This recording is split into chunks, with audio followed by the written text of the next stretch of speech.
Saudara, ketegangan antara Iran dan Israel terus meningkat. Saling serang antar kedua negara tak terhindarkan. Kerusakan infrastruktur hingga korban jiwa berjatuhan akibat perang kedua negara. Apa dampak perang antara Iran dan Israel dan apa yang harus dilakukan pemerintah Indonesia menyikapi perang ini? Pagi ini kita akan bahas dengan sejumlah narasumber, di antaranya ada Hisam Sidki, WNI, mahasiswa S2 Ahlul Bait International University di Teheran, Iran. Selamat pagi, Mas Hisam. Mas Hisam, Anda bisa mendengar? Selamat pagi. Oke, selamat pagi waktu Indonesia. Dan juga selain itu juga ada anggota Komisi 1 DPR fraksi PKB Oleh Soleh. Selamat pagi Bang Soleh. Selamat pagi Mas. Dan juga pakar hubungan internasional UNPAD Teguh Reza Shah. Selamat pagi Mas Teguh. Selamat pagi, salam dari Bandung. Selamat pagi Bapak-Bapak, terima kasih sudah bergabung di Dialog Sapa Indonesia Pagi. Saya ke Mas Hisam terlebih dahulu. Mas Hisam, bagaimana Anda bisa menceritakan kondisi saat ini di sana yang ingin kita ketahui? Baik. Ya. Sebelumnya mohon maaf juga karena saya sendiri berada di kota Qum, Ya. yang mana kurang lebih sekitar 120 km dari ibu kota Iran, yaitu di Tehran. Teheran, ya. Sejauh ini, ya, sejauh ini yang kami berada di Qum ini, alhamdulillah baik-baik saja. Ya. Bahkan tidak ada yang namanya penyerangan sama sekali.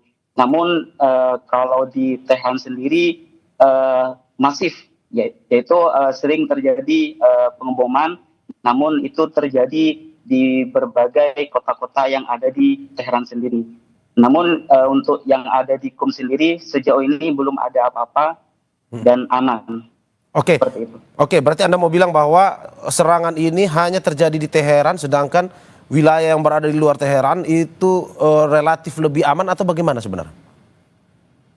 Ya, adapun untuk di provinsi atau bahkan di kota-kota yang lain yang ada di Iran ini juga terjadi penyerangan. Misalnya di Tabriz dan juga di Isfahan atau bahkan di Bandar Abbas itu juga sering terjadi penyerangan.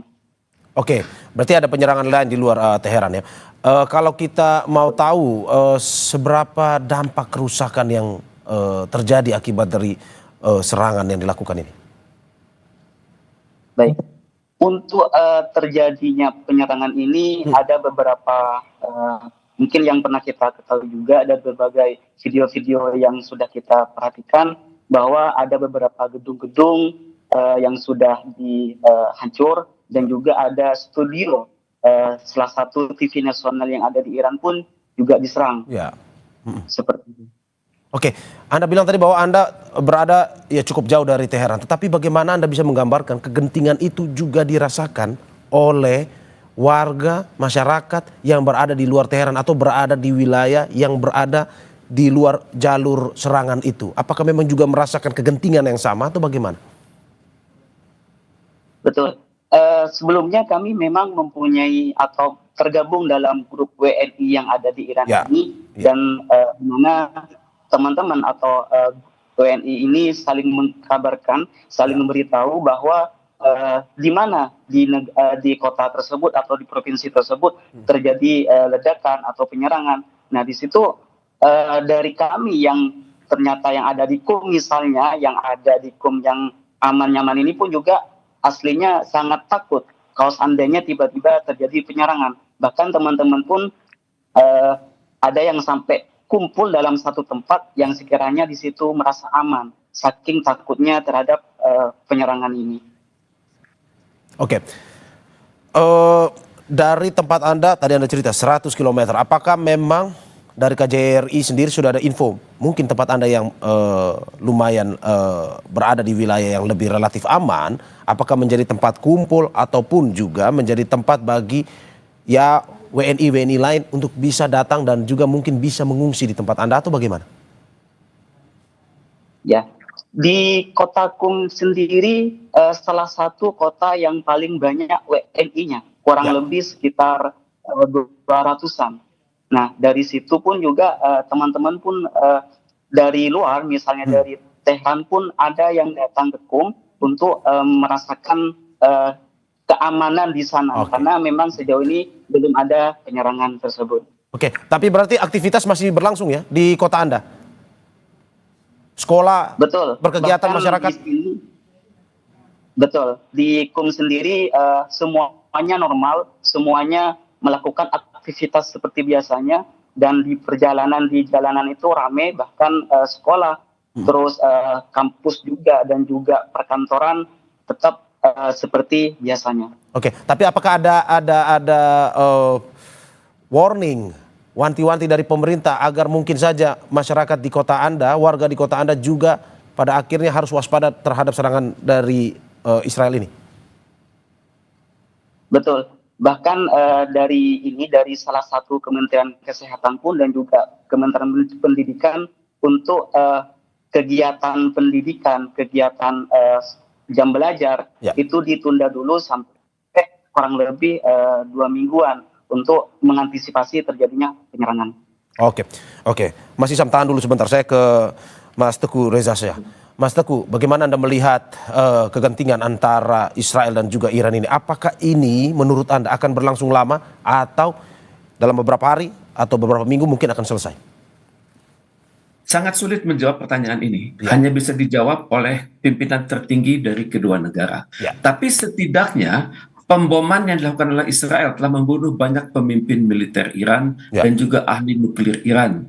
Walaupun kejadian berlangsung di bawah putaran ke-6 dari negosiasi nuklir tersebut. Kemudian tampaknya Iran sanggup melakukan kaderisasi kepemimpinan. Banyak terjadi pemimpin-pemimpin baru yang sama loyalnya, sama kualitasnya dengan pemimpin yang sebelumnya. Kemudian dampak dari serangan Iran atas Israel juga sangat mematikan. Ya. Kemudian banyak kota-kota dan bandara-bandara yang lumpuh, terutama sekali di Tel Aviv dan Haifa. Antara lain kebanggaan Israel, yakni Weizmann Institute of Science itu di Rehovot, itu sudah luluh lantak. Ya, bagaimanapun juga perang ini sangat menguras energi kedua negara. Kita tidak bisa menilai dampaknya bagi infrastruktur, dampaknya bagi pemerintah kedua negara, dan juga dampaknya bagi peradaban kedua negara tersebut. Namun bagaimanapun juga dunia menolak terjadinya kekerasan perang seperti ini karena yang terlihat ada superioritas militer masing-masing. Misalnya terlihat Iran itu berhasil menghancurkan pesawat F-35 stealth yang secara teori itu tidak terbaca oleh radar. Dan juga perang ini menunjukkan bahwa Iron Dome Israel, David Sling dan Arrow itu ternyata masih banyak kelemahan. Pada saat yang sama Israel terus menyerang Iran dan juga Iran sudah bersiap untuk itu. Jadi tanpa diplomasi, saya pikir keadaan akan semakin buruk, dan untuk itu kita sangat berharap dari kunjungan Presiden Republik Indonesia, Presiden Prabowo Subianto hari ini berada di Rusia, akan berada di Saint Petersburg. Saya sangat berharap akan terlahir kebijakan-kebijakan strategis. Saya sangat berharap adanya pembagian kerja Indonesia di Majelis Umum dan Rusia di Dewan Keamanan PBB. Anda mau bilang bahwa ini adalah pameran senjata yang dipamerkan oleh Israel dengan korbannya adalah nyawa manusia. Maksud Anda seperti itu? Betul, ini yang terjadi. Ya. Karena dalam perang seperti ini Israel sangat bangga bahwa industri perang dia nomor wahid, walaupun senjata-senjata tersebut adalah buatan Amerika Serikat, kemudian dipraktekkan oleh Israel dan dicicil oleh sebagian negara-negara di Timur Tengah yang lebih takut kepada Iran daripada takut kepada Israel. Oke, kenapa saya tanyakan lama? Kenapa? Karena posisinya adalah Amerika Serikat sendiri dinilai dalam praktik yang dilakukan ini seperti mau membantu Israel dalam perang ini. Menurut Anda, apakah dengan masuknya misalkan Amerika Serikat dalam perang ini, apakah mungkin akan membuat tensi ataupun jangka waktu perang ini lebih lama? Sejak tahun 1948 itu Amerika Serikat itu selalu bersama Israel. Dan bahkan di dalam dialog-dialog di PBB, Majelis Umum maupun Dewan Keamanan, Amerika Serikat selalu berada di sana. Namun yang kali ini membuat Amerika Serikat gentar untuk masuk adalah statement dari Rusia yang mengatakan Amerika Serikat hendaknya menahan diri karena keterlibatan langsung Amerika Serikat akan membuat Rusia juga berkepentingan untuk ikut mendukung Iran. Jadi ini yang dikhawatirkan oleh Amerika Serikat dan juga dunia, karena jangan sampai perkembangan perang ini menjurus menjadi perang dunia ketiga, karena masing-masing pihak konon memiliki senjata nuklir, dan Israel sudah pernah mengancam Mesir bahwa kalau Mesir ikut campur karena wilayah mereka berdekatan, maka Israel tidak akan segan-segan melakukan pemboman atas fasilitas di Bendungan Aswan lewat sebuah bom namanya termonuklir. Jadi ancaman sudah mulai. Oke, Mas Teguh, singkat saja, ada potensi perang dunia ketiga kalau semua negara ikut campur dalam peperangan ini? Ya, kalau banyak pihak yang terlibat dari dalam dan dari luar kawasan, potensi perang dunia ketiga itu ada. Tapi untuk itu, mumpung belum terjadi, saya sangat berharap negosiasi diplomasi ini berjalan terus. Harapan besar kami pada Indonesia saat ini. Oke, Bang Soleh, saya mau minta pendapat Anda terkait dengan ini. Menurut Anda, dari hasil pengamatan Anda, analisis mungkin juga dengan diskusi di DPR, bagaimana Anda melihat perang ini mungkin berdampak? Ya, kalau kita tidak tahu seberapa lama perang ini, tapi berdampak pada Indonesia sendiri, dan juga apakah menurut Anda ini akan berlangsung lama atau tidak? Pertama, soal timeline perang ini lama atau tidak lama, tentu saya juga sependapat dengan Prof tadi, bahwasanya tensi perang yang hari ini sedang berlangsung antara Iran dan Israel ini cukup memanas, dan saling balas statement untuk menyerang juga tidak henti-hentinya, dan ini bukan mendinginkan, malah saling memanaskan.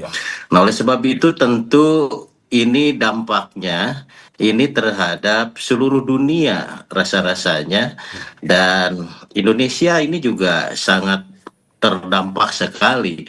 Terutama pertama soal harga minyak, mungkin harga minyak akan melonjak, kemudian guncangan pasar keuangan global juga akan mengguncang, inflasi terhadap cadangan juga akan sangat berpengaruh, dan rantai pasok kebutuhan-kebutuhan yang sifatnya global dan kita juga sifatnya yang dibutuhkan dari luar negeri juga, ini juga akan terkuras atau terhalang oleh situasi dan keadaan.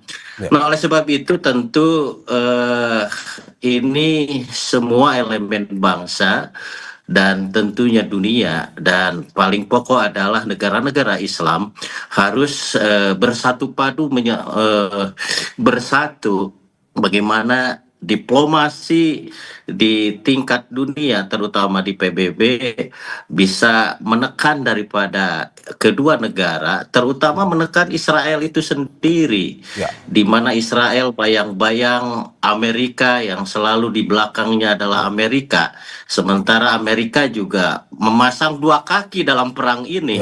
Nah, tentu ini juga harus ada tekanan kuat kepada Amerika, karena pada dasarnya yang bisa menekan Israel ini hanya Amerika. Kalau Israel bisa ditekan oleh Amerika, maka insya Allah ta'ala ini perang juga tidak akan terlalu lama, dan dampak sosial, ekonomi, dan yang lain-lain di dunia ini ya mudah-mudahan bisa secepatnya pulih kembali. Oke, berarti Bang Soleh, menurut Anda Presiden Prabowo harus bisa negosiasi sebenarnya ke Amerika sebenarnya ya, untuk bisa menghentikan perang ini?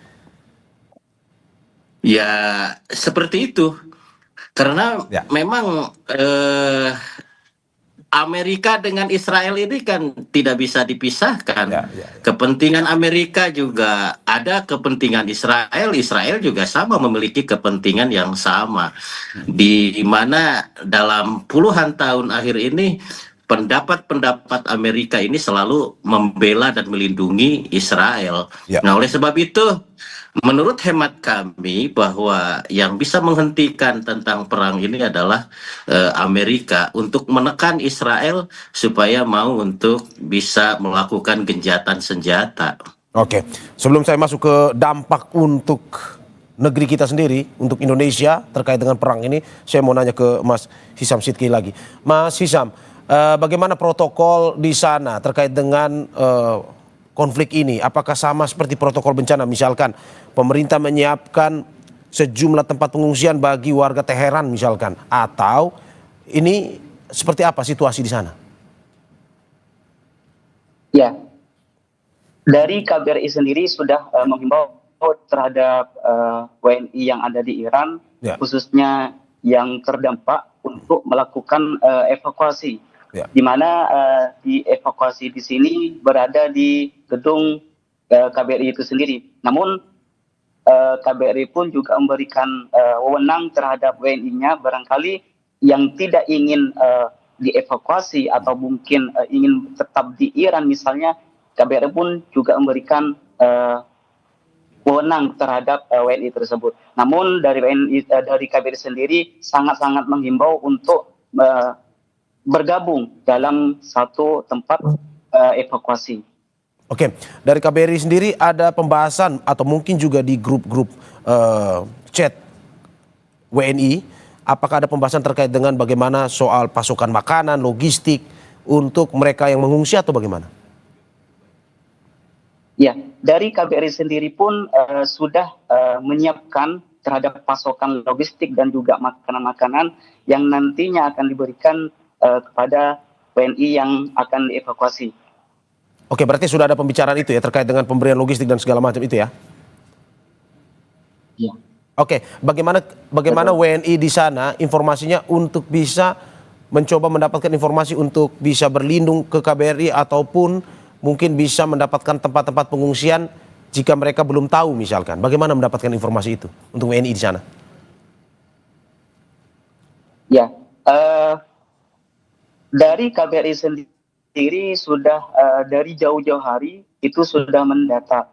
Misalnya pada waktu terjadinya perangan atau terjadinya penyerangan pas awal-awal tahun 2024 itu, dari situ pun juga KBRI sudah memberikan lapor diri namanya, link yang sekiranya untuk mendata WNI yang ada di Iran yang nantinya akan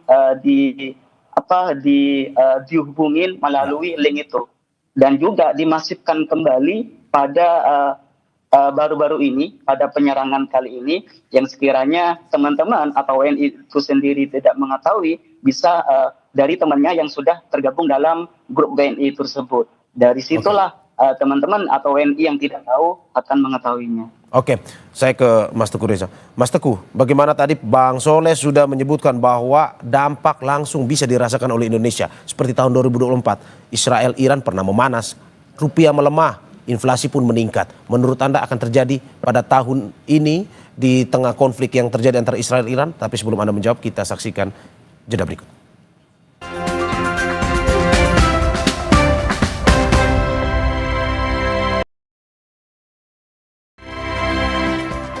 Terima kasih masih di Sapa Indonesia Pagi, saudara. Bersama saya Mario Saron dan sejumlah narasumber saya ada Hisam Sidki, WNI mahasiswa S2 Alul Bait International University di Teheran, Iran, dan juga anggota Komisi 1 DPR fraksi PKB Oleh Soleh, serta pakar hubungan internasional UNPAD Teguh Reza Syah. Saya kembali ke Mas Teguh. Mas Teguh, bagaimana Anda melihat tahun 2024 Israel-Iran pernah berkonflik juga dan akhirnya mempengaruhi langsung ke Indonesia, termasuk sektor ekonomi, di mana pada tahun itu rupiah melemah, pertumbuhan ekonomi terhambat dan mencuatnya inflasi. Menurut Anda apakah akan terjadi juga di tahun ini dalam skala yang lebih panjang atau bagaimana?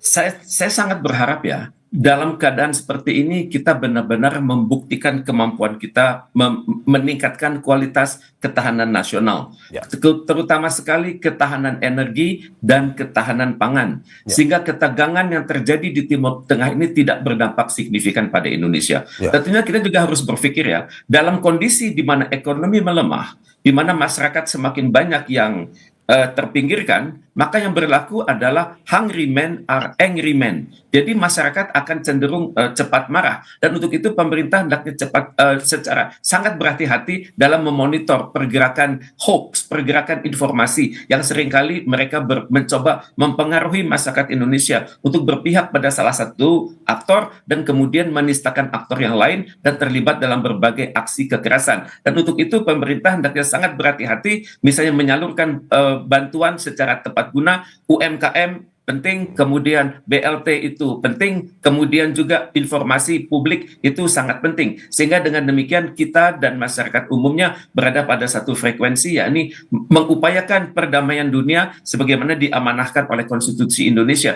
Perihal ekonomi yang memburuk ini adalah suatu keadaan yang terjadi di seluruh dunia, tapi dalam pandangan saya, kementerian teknis Indonesia sudah memiliki berbagai skenario seperti bagaimana kalau US dollar semakin kuat dan rupiah semakin melemah, kemudian harga-harga minyak dan energi dunia terus menaik. Saya sangat berharap pemerintah berhati-hati dalam menjaga fiskal, dan kemudian sangat berharap pemerintah itu benar-benar memelihara kestabilan di dalam negeri, karena kestabilan yang tinggi itu akan menentukan kemampuan kita melakukan rencana-rencana perdamaian di dunia. Seperti kita lihat bersama, pemerintah Iran sangat mengharapkan peran serta Indonesia, karena dalam kondisi sulit seperti ini tidak banyak negara yang memiliki kredibilitas tinggi selain Indonesia untuk melakukan terobosan-terobosan. Kita memiliki mitra yang sangat banyak di kerjasama Selatan-Selatan, di gerakan non-blok, di organisasi konferensi Islam, dan kita mendapat banyak simpati dari negara-negara Liga Arab. Jadi tampaknya sekaranglah saat yang tepat bagi Indonesia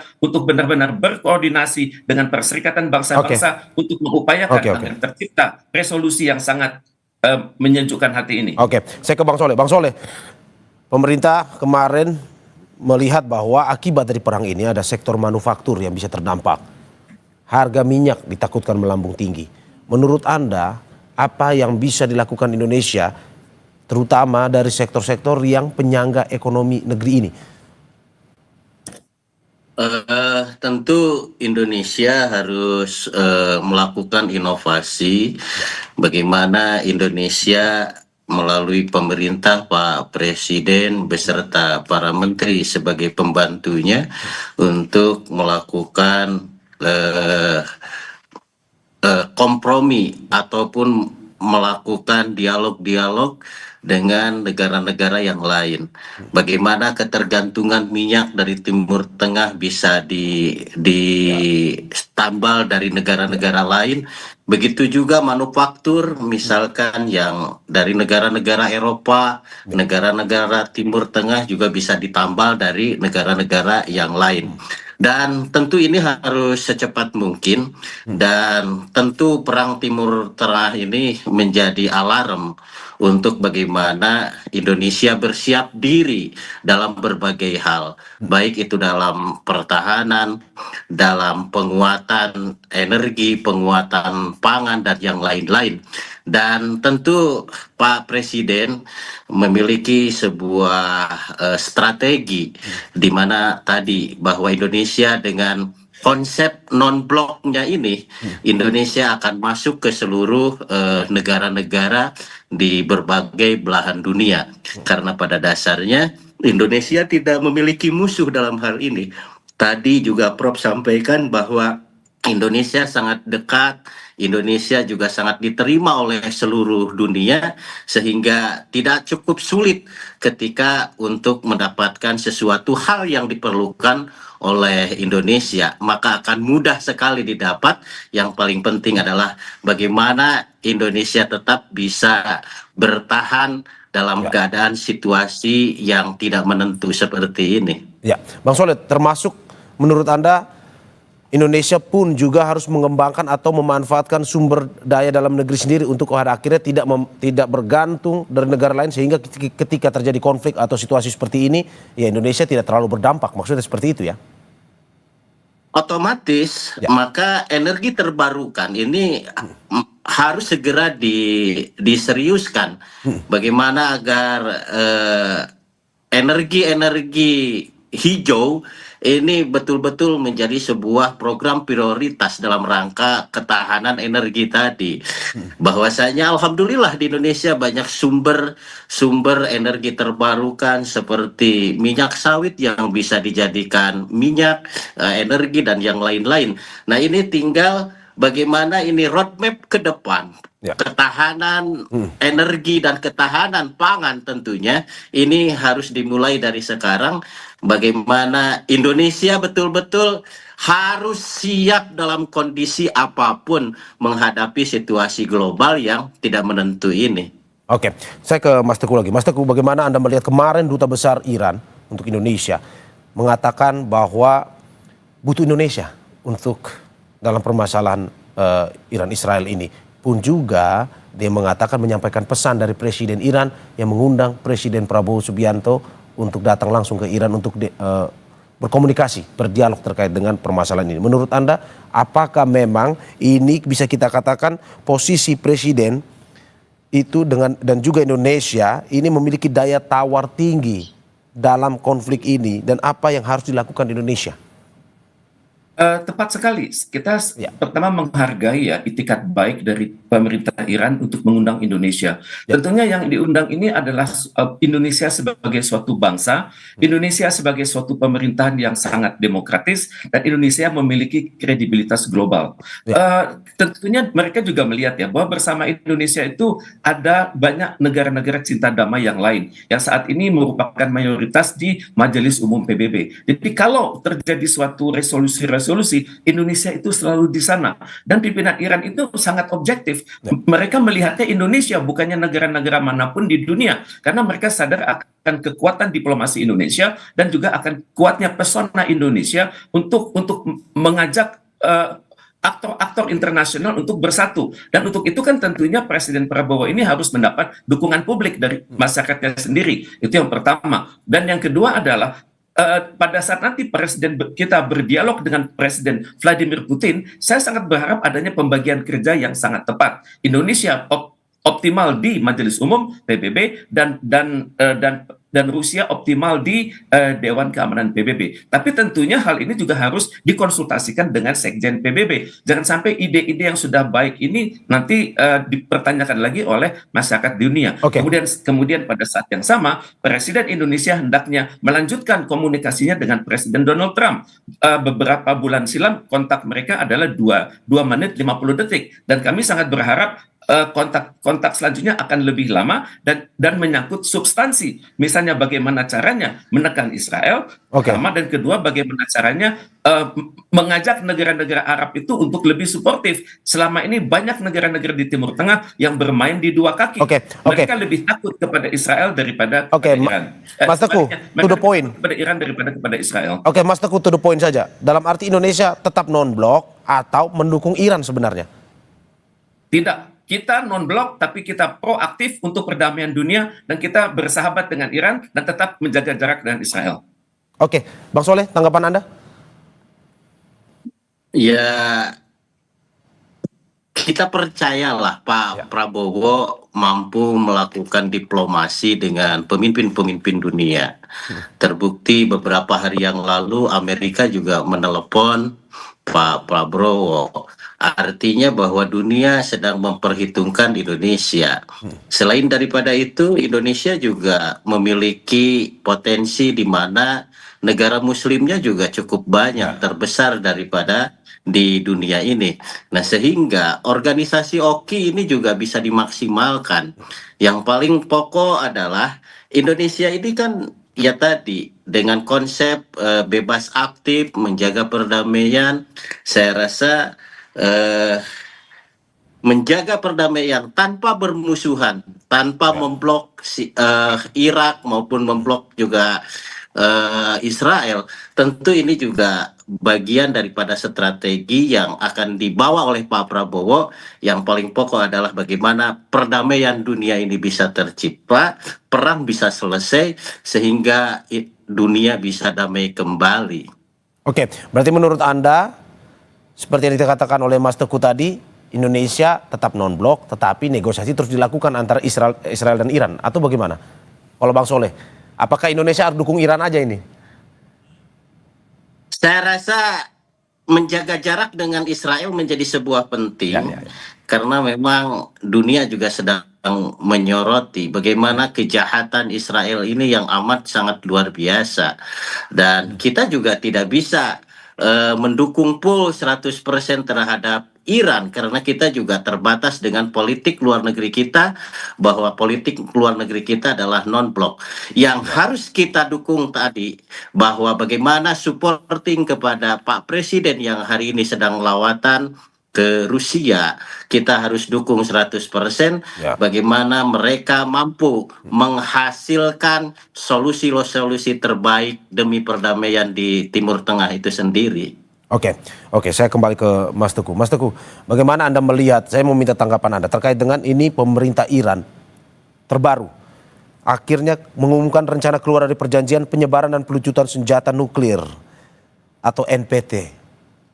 Akan seperti apa ini ke depan? Apakah memang saling jual beli serangan dengan pada akhirnya ini menggunakan tenaga senjata nuklir ke depan ini, ataukah memang mungkin ini hanya ancaman-ancaman pada akhirnya untuk bisa ya sudah ini selesailah daripada kegentingan ataupun destruktifnya makin meluas?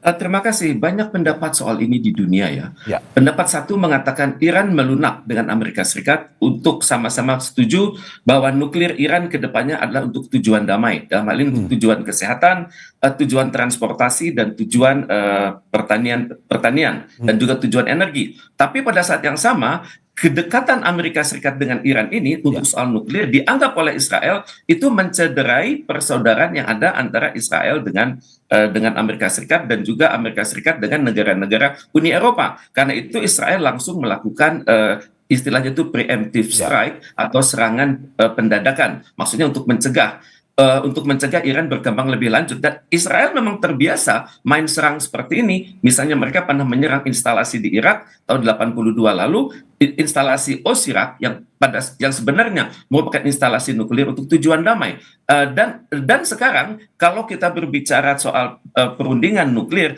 yang ada, Iran sudah tidak percaya pada kekuatan manapun karena bagi mereka Israel dan Amerika Serikat itu adalah sama. Kalau bernegosiasi mereka itu bohong, kalau terikat dalam perjanjian mereka akan ingkar atau khianat, dan kalau terlibat dalam kerjasama mereka akan menggunting dalam lipatan. Dan untuk itu saya pikir Iran hanya bisa mengandalkan Indonesia untuk menjadi pembawa suara Iran ke dunia, bahwa Iran adalah negara yang damai, Iran menghendaki perdamaian, dan Iran mengharapkan gencatan senjata itu segera. Dan untuk itu dunia hendaknya menghargai sebuah Iran yang mandiri dan membawa marwah dari ideologi Islam Syiah tersebut. Dan untuk itu saya sangat berharap Presiden Prabowo sangat berhati-hati dalam hal ini. Kita dekat dengan Iran, tapi kita juga dekat dengan perdamaian. Dan untuk itu kita tetap mengusahakan menjaga jarak dengan Israel. Dan untuk itu kita teringat pada harapan Bung Karno pada tahun 60 silam di PBB dengan pidato beliau yang berjudul To Build the World Anew, bahwa suatu perdamaian dunia itu hanya bisa berjalan baik kalau dunia ini lebih adil, kalau Dewan Keamanan PBB itu direstrukturisasi dengan membawa negara-negara baru berdasarkan peradaban dunia, berdasarkan luas wilayah, berdasarkan jumlah penduduk, dan Indonesia hendaknya berada di situ. Saya kembali ke Mas Hisam Sidki. Tadi sepertinya ada permasalahan komunikasi sehingga terputus. Mas Hisam, dari kedubes di sana apakah ada rencana dipulangkan untuk WNI ataupun mahasiswa ataupun WNI yang ingin balik ke Indonesia atau bagaimana? Ya, KBRI sudah menyediakan tempat, menyediakan evakuasi, dan nantinya dari Indonesia pun akan menjemputnya, sudah disiapkan. Namun itu tadi kendalanya dari teman-teman atau dari WNI yang jalurnya sangat jauh ya, misalnya dari Isfahan atau Mashhad atau bahkan dari Bandar Abbas, itu pun juga harus menunggu lama seperti itu. Namun dari KBRI pun juga tetap menunggu dari WNI ini yang sekiranya nanti ingin dievakuasi dan dipulangkan ke Indonesia. Dan ya kita harapkan ya warga negara Indonesia yang berada di sana selalu baik-baik saja ya Mas ya. Dari informasi yang mungkin Anda dapatkan baik itu dari KBRI maupun juga dari komunikasi yang dibangun, jaringan komunikasi yang terjadi antara WNI di sana. Saya ke Bang Soleh. Bang Soleh, dalam arti bahwa tadi kita sudah banyak berbicara terkait dengan posisi Indonesia yang berada di tengah antara Israel dan Iran. Dalam arti bahwa undangan Presiden Iran untuk Presiden Prabowo Subianto ini harus disikapi seperti apa dan negosiasi seperti apa yang perlu dibawa oleh Presiden Prabowo Subianto untuk Presiden Iran? Tentu kita menghormati dan mengapresiasi terhadap pemerintah Iran yang memposisikan Indonesia sebagai garda terdepan bagi negara Iran untuk menuju perdamaian. Dan tentunya Pak Presiden harus menerima mandat ini ya, menerima mandat ini dari Iran untuk dibawa kepada PBB dan juga negosiasi dengan Israel, juga tentunya ini juga harus pelibatan daripada Amerika itu sendiri. Mudah-mudahan ini menjadi solusi terbaik karena memang Indonesia tidak punya peristiwa ataupun sejarah yang bisa melukai negara-negara di Timur Tengah maupun negara-negara yang ada di Eropa. Nah, oleh sebab itu intervensi Indonesia dengan konsep non-blok ini, rasa-rasanya tadi saya sependapat dengan Prof akan lebih diterima oleh seluruh pimpinan dunia, dan nyaris di PBB kita juga di majelis PBB sudah banyak perundingan-perundingan yang dihasilkan untuk perdamaian dunia itu sendiri. Oleh sebab itu, ya rakyat Indonesia berharap pada Pak Presiden bahwa kepercayaan Iran ini harus diambil dan dijadikan sebagai momentum bahwa Indonesia mampu untuk menegosiasikan, menghentikan perang yang ada di Timur Tengah. Oke, saya ke Mas Teguh. Mas Teguh, bagaimana Anda melihat seperti yang dikatakan Bang Soleh, momentum bagi Presiden Prabowo untuk melihat undangan hubungan baik antara Presiden Iran dan juga Indonesia, dan apa negosiasi diplomasi seperti apa yang perlu dibawa oleh Presiden Prabowo untuk bisa pada akhirnya menghentikan konflik kedua negara ini? Saya pikir kedatangan Presiden Prabowo ke Iran itu akan sangat berarti ya bagi perdamaian dunia, di mana beliau bukan hanya datang dengan ide, tapi datang dengan kredibilitas dan datang dengan bukti sejarah. Kesetiaan kita pada perdamaian dunia itu sudah teruji lewat konferensi Asia Afrika tahun 1955, dan sejak itu kita selalu menjadi negara yang penengah, negara yang benar-benar menyejukkan, negara yang taat pada hukum internasional, negara yang setia pada etika internasional, dan tidak pernah mengkritik, tidak pernah memperburuk status suatu negara dalam berbagai forum internasional. Diplomasi Indonesia sudah teruji di Majelis Umum PBB dan juga sudah teruji saat kita menjadi anggota tidak tetap Dewan Keamanan PBB. Jadi dengan kombinasi kekuatan moral, kekuatan psikologis dan kredibilitas ini, saya yakin Presiden kita akan mendapat pesan-pesan khusus dari pimpinan spiritual Iran dan juga pimpinan kenegaraan di Iran, bahwa justru pesan inilah yang hendaknya dikonsultasikan kembali kepada Sekjen PBB dan juga kepada negara-negara di Dewan Keamanan PBB. Karena sekaranglah saat yang sangat tepat bagi Indonesia untuk membuktikan bahwa kita adalah negara yang setia pada perdamaian, negara yang setia dengan konstitusi Undang-Undang Dasar Negara Republik Indonesia tahun 1945 yang bertanggung jawab atas terpeliharanya perdamaian di dunia. Dan untuk itu berdasarkan semua kontak antara PBB, Iran dan juga Amerika Serikat, saya sangat berharap akan ada suatu terobosan yang menghentikan perang di Timur Tengah ini. Dan kalau ini berhasil, tidak mustahil Presiden Prabowo akan mendapat Nobel perdamaian dalam waktu segera. Oke, saya tutup dari Mas Hisam Sidki. Mas Hisam, bagaimana Anda melihat harapan publik, harapan WNI di sana terhadap Presiden Prabowo Subianto jika pada akhirnya dipercaya untuk bisa menjadi negosiator, untuk bisa menghentikan, mendamaikan kedua negara ini ataupun menghentikan perang ini? Baik, kami dari mahasiswa khususnya dan juga teman-teman dari WNI sangat berharap Pak Prabowo ini bisa mendamaikan atau memberikan sumbangsi yang baiklah terhadap Iran, yang sekiranya nanti kami dari pelajar ini bisa melanjutkan studi kami, dan juga kepada WNI yang sudah lama di Iran bisa melaksanakan aktivitasnya kembali. Karena memang dari saya pribadi pun juga sangat menginginkan studi kami itu terus berlanjut, terus sampai selesai. Oleh karena itu kami dari pelajar dan juga dari WNI yang lain berharap kepada Presiden kita Pak Prabowo ini yang sekiranya nanti memberikan memberikan kedamaian, Ya. memberikan sumbangsi baik terhadap Iran dan bisa menghentikan yang namanya perang ini. Oke, terima kasih Bapak-Bapak atas apa yang disampaikan pada hari ini. Semoga bisa memberikan pencerahan baru kepada terutama pemerintah kita bagaimana bisa menyikapi konflik antara Iran dan Israel dan juga berdampak ya pada akhirnya lebih baik lagi lah.